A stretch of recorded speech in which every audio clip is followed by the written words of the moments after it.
To create a workflow hub in Obsidian, open your preferred vault and in the File Explorer sidebar, click the new folder icon 3 times to create 3 folders named Workflows, Active Processes and Resources. That's the entire physical structure you need. No plugins, no complex configuration.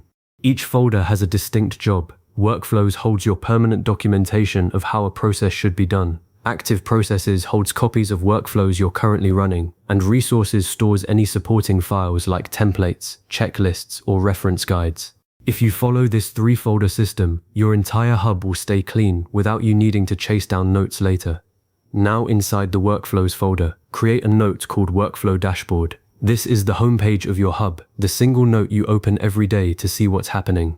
Inside that note, write a simple structure. Start with a level 1 heading that says Workflow Dashboard. Then add a level 2 heading called Active Workflows with a blank list underneath. Then add frequently used processes, recently updated, workflow categories, a review schedule line with a placeholder for today's date, and finally a related resources list. This dashboard gives you an at-a-glance view of every workflow you care about, so you never have to dig through folders to figure out what's active or stale. A common mistake here is adding every single note you've ever written. Keep this dashboard focused only on what's current and relevant, and update it every time you finish or archive a process. Next, inside the Workflows folder, create separate notes for each individual workflow you want to manage.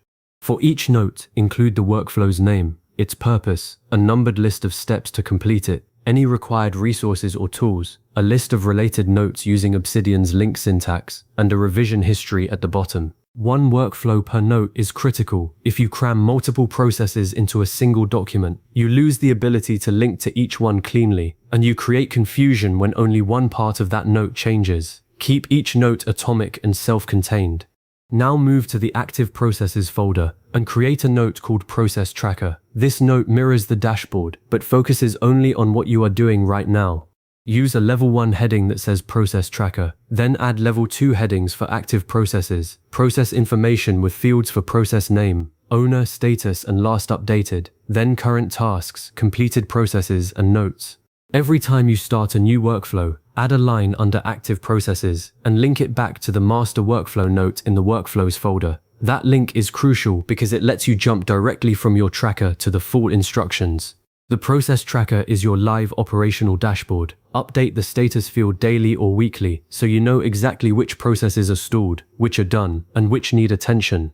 As your hub grows, you can organize workflows inside the Workflows folder by department, project, business function, priority, or frequency. You don't need subfolders for every category. Just add clear tags or properties, which we'll cover in a moment, and use Obsidian Search to filter. Keeping everything flat inside the Workflows folder, but labeled well, makes it easier to move notes around later without breaking links. Now build the Resources folder. Create a note called Resource Library and give it sections for templates, documents, checklists, useful links, and notes. This is where you store the supporting materials that make your workflows actionable, a template for a weekly report, a checklist for equipment setup, or a link to an external calculator. Keeping resources separate from your workflow step documentation prevents those notes from becoming bloated, and it means you can reuse the same template across multiple workflows. Just link to it from each workflow note using an internal link like Angfreitz's library Hund templates.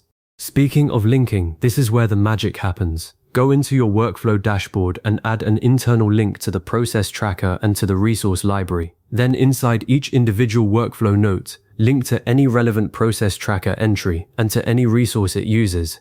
If one workflow depends on another, for example, onboard new employee may link to setup company laptop, connect those 2 workflow notes directly. These links create a web of information that turns your vault into a navigation system. You never have to remember where things are.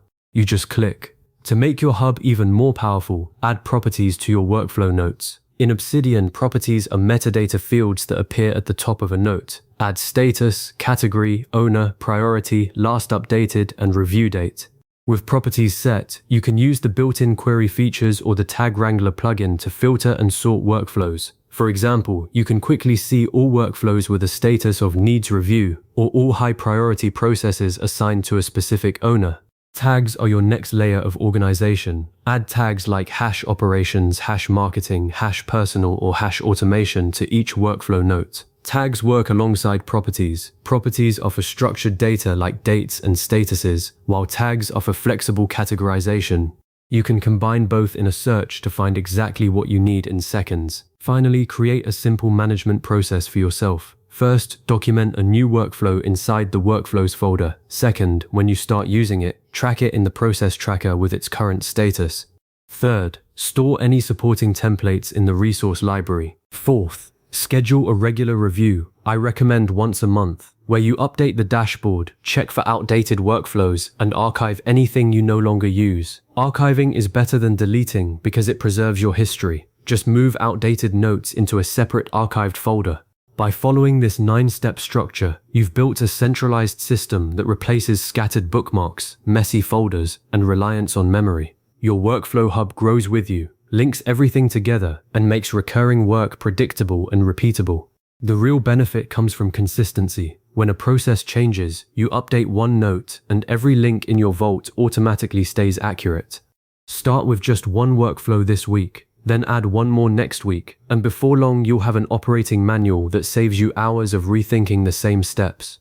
If you found this helpful, save the video, revisit these steps whenever you build a new process, and keep your hub alive by reviewing it regularly.